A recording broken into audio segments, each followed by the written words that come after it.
બોટાદ સાબરમતી સેક્શનમાં 100% વીજળીકરણનું દાહોદથી વડાપ્રધાન મોદીના હસ્તે વર્ચ્યુઅલી લોકાર્પણ કરવામાં આવ્યું હતું।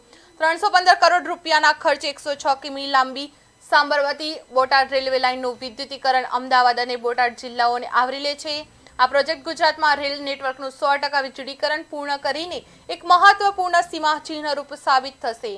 આ પહેલ બોટાદ, ભાવનગર અને વિસ્તાર ગુજરાત પ્રદેશના રહેવાસીઓને પર્યાવરણને અનુકૂળ વધુ સારી અને ઝડપી બ્રોડગેજ રેલ કનેક્ટિવિટી સુનિશ્ચિત કરે છે।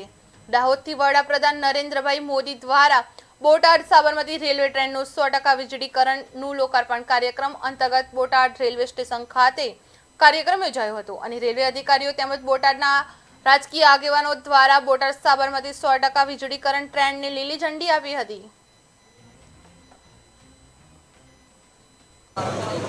बोटाद से जो रेलवे लाइन साबरमती जाती है उसका विद्युतीकरण हुआ है। उसमें 315 करोड़ का खर्चा हुआ है और उसी का आज इनॉग्रेशन है।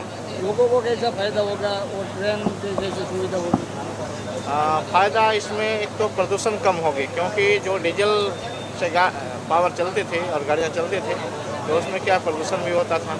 हमारे जो खर्चे हैं वो कम होंगे, रेलवे को चलाने में खर्चे कम होंगे, क्योंकि डीजल का जो कंज्यूमशन है वो ख़त्म हो जाएगा जब इलेक्ट्रिफिकेशन से गाड़ी चलेगी, इलेक्ट्रिक पावर से गाड़ी चलेगी तो स्पीड में कोई फायदा होगा?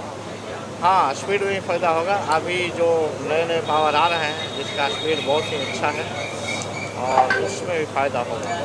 अभी एक ही ट्रेन होगी बोटाद साबरमती की, अन्य ट्रेन भी होगी?